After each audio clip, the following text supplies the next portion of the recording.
Hey everybody, it's your boy Captain Hunter coming at you again. Thank you so much for tuning in. Appreciate it, appreciate it, appreciate it, appreciate it. If I didn't mention it already, I appreciate it. I want to do a quick video here about a conversation that Larry Elder had with the Breakfast Club. Larry Elder is a prominent figure in the Republican Party, always kind of going off on talking points for the Republican Party. And so my son, who's becoming more politically astute and all that, which I certainly appreciate, decided to chime in and talk about or ask me my opinion about what Larry Elder said. So without further ado, let me play the clip for you right here, and we'll go from there and we'll talk about it on the other side. People do wrong, Larry Elder.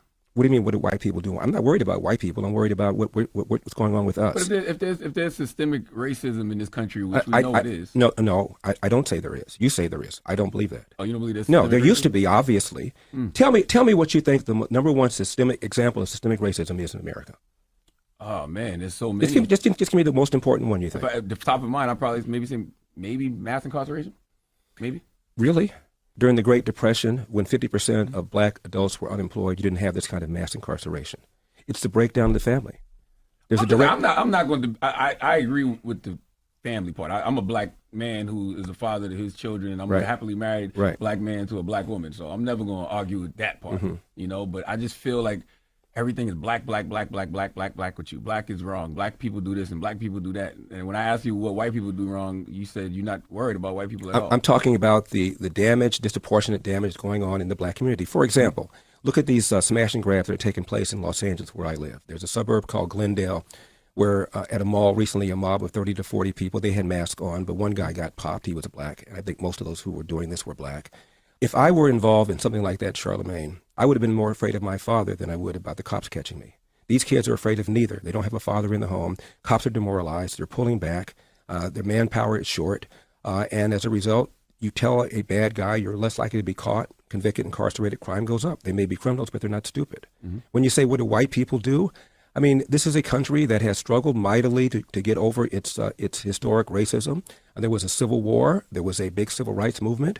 This is the only majority white country that's ever elected a black president, let alone reelected a black president. The three biggest cities in America are New York, Chicago, LA. They all have black mayors, even though no city has a majority of black population. The president of Harvard is a black female. Martin Luther King in 1966, Charlemagne, gave an interview to the BBC. This is 2 years after the Civil Rights Act of 64 got passed. And he said, I'm amazed at how many positive changes there have been in America in the last 2 years. Why, if things keep going like this, we could have a black president in about 40 years' time. Do the math. Right on cue, Barack Obama elected 2008. And now we act as if Barack Obama never even got elected. And we're still talking about systemic racism. It's not fair. It's wrong. And you're discouraging black people from working hard. 1990s. Okay. Mr. Elder, quick question. Let's just remove the word racism, since that seems to be a word that triggers, a conversation down the water hole. Let's just focus on the word system. Okay. You mentioned that the system was the one that discouraged. And again, we have no problem with agreeing that the family, the black family, should certainly has some room for some improvement. But let's just focus on system. So the question is, you said that the system encouraged black women to be single mothers, correct? I said the welfare state, yes. The welfare, the system. So who's in charge of the system? Who was in charge of the system? Well, it was Democrats that passed it. And who were Democrats? Were they black or white at that time? Well, at the time, majority of black people were Democrats, as the majority of black people are Democrats now. Not the voters. I'm talking about the system. Remember, the main idea is the word system. Who was in charge of the system at the time? The Democrats at the time, the system. I'm just going to Charlemagne's point about white or black. Was it white Democrats in charge of the system or black Democrats in charge of the system? Well, if you're prepared to say that Lyndon Johnson did this viciously with an intent to destroy the black family, I disagree. He did it with the best of intentions. And if you look at the New York Times, which is left wing, the Washington Post, which is left wing, they cheered all of this. Right. And what I'm asking, was it white people? So I'm going to ask again in case my mic's not coming through clearly. Was it white people in charge of the system or black people in charge of that system that helped break down the black family? It's a simple yes, just a simple question, white or black? Well, you didn't have to go on welfare unless you voluntarily chose to go on welfare. The inducement was put there by Democrats, by the left. Correct. Okay. White Well, Democrats, correct? most black people were Democrats, and they voted for these white people Not too. voters. I said who's in charge of Who's the in charge? system. Well, who Who was in who charge? put them in charge? Was Lyndon Johnson white or black? Who put them in Maybe charge? that'll help you. Fine, Lyndon Johnson was white. Thank you. Okay. But if your argument is that the reason he did it is because of racism, then I disagree. He did it because of That's not my argument. I just asked you a simple question. Was he white or black? Charlamagne? Let me ask you a question. What do white people do wrong?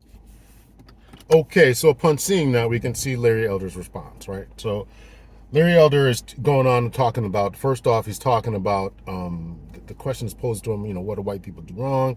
Do they ever do anything wrong? And the premise of the question, or the point behind the question is that Larry Elder is constantly talking about what black people should do, and black people are this and black people are that.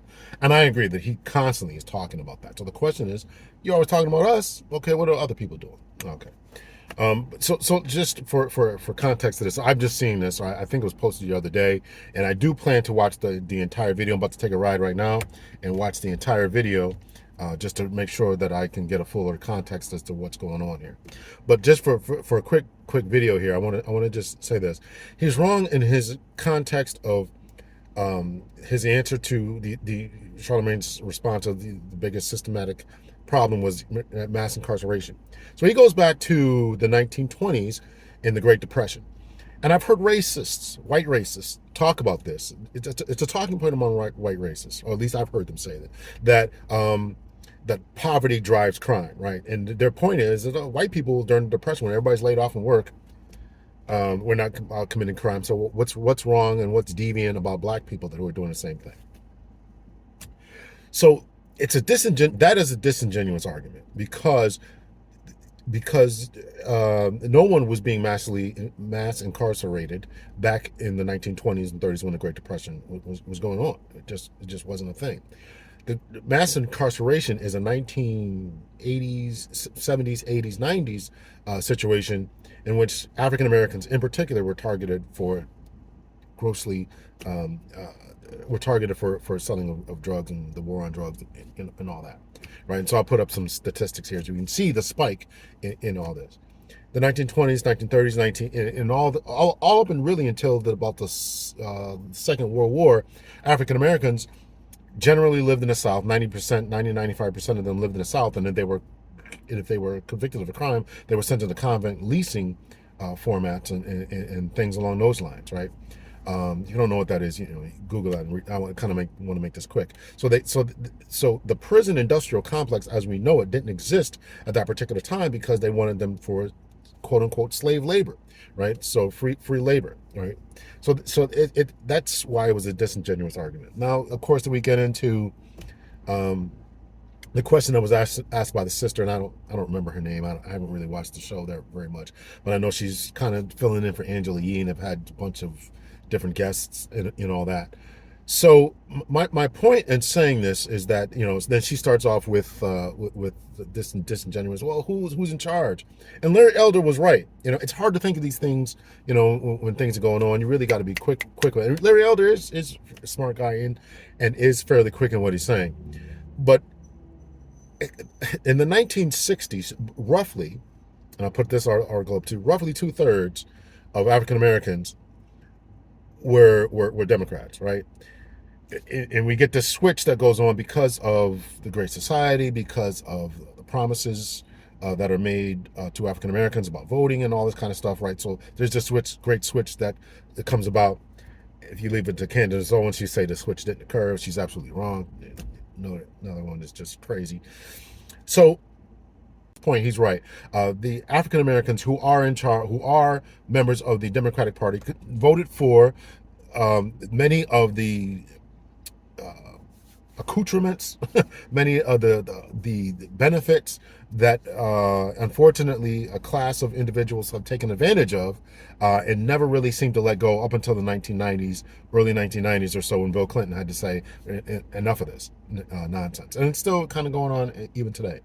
So this is kind of the argument, right? So the lady's argument, the interviewer's argument is who's in charge. And it's a disingenuous argument, because Larry Elder's right. Well, who voted for these people? Who voted for these people? And they're going to do what you want them to do. And they're going to continue to give you, as I think it's Tariq Nasheed calls it, butter biscuits, right? So this is what it takes. We give you a bunch of stuff so that we can continue to vote things and have things in power. Then we're going to continue to give you this, right? And none of this stuff, to other points that Larry Eldridge made. I don't know if he made it in this particular, he certainly didn't make it in the snippet. I don't know if he made it in the interview, but none of these things have benefited the African American community. All these different communities who are run by quote unquote Democrats are really just bad off. And they really are. And this is not me stumping for Republicans, because I certainly think that they have their power, have their problems. But we've got to take a look at, and to Larry Elder's point, we've got to take a look at ourselves. We've got to take a look at ourselves and say, what can we do to do better? Clearly, the government doesn't have the answer. I don't even think it's trying to give us the answer. And I agree that the government under the different Lyndon Johnson tried to do what he tried to do the best that he could in order to fix the problems that historic racism and systematic racism did to the African American community. I absolutely agree that they had the best intentions, but those best intentions have crippled us to a certain degree, and we have to take the medicine. We have to apply the medicine, because the crippling of us has benefited other people. Just like a doctor, right? When you break your leg and you go into the doctor, you might be suffering and everything like that, but the doctor is doing better. The hospital is doing better. The insurance company is doing better because you've got this problem. And if we want to fix ourselves, then they do not always have the best methods or best interest in getting you whole and healed. They might say that they do, but they really don't, right? Otherwise, you wouldn't have to take medicines for the rest of your life. They would tell you to eat fruits and vegetables and do other stuff, right, in order to get off of these drugs. So my point is, finishing up, I want to make this real brief, is that we've got to do better by ourselves. We've got to think for ourselves, take the methods and understand the trick that we've been allowed to be lured into, and do what it takes for us to become better individuals and think clearer, think more methodically, and think along the lines that are going to do what's best for us, for our kids, and for our future and our community. So we got to stop looking at other individuals, look to ourselves, and try to do what it takes to do to fix ourselves. I know that there's a vast number of people, not majority, but a vast number of people who are saying, forget it. SYSBM, save yourself, black man. Women are trying to divest. Everybody's trying to get out, right? And nobody wants to stay in here and fix the community.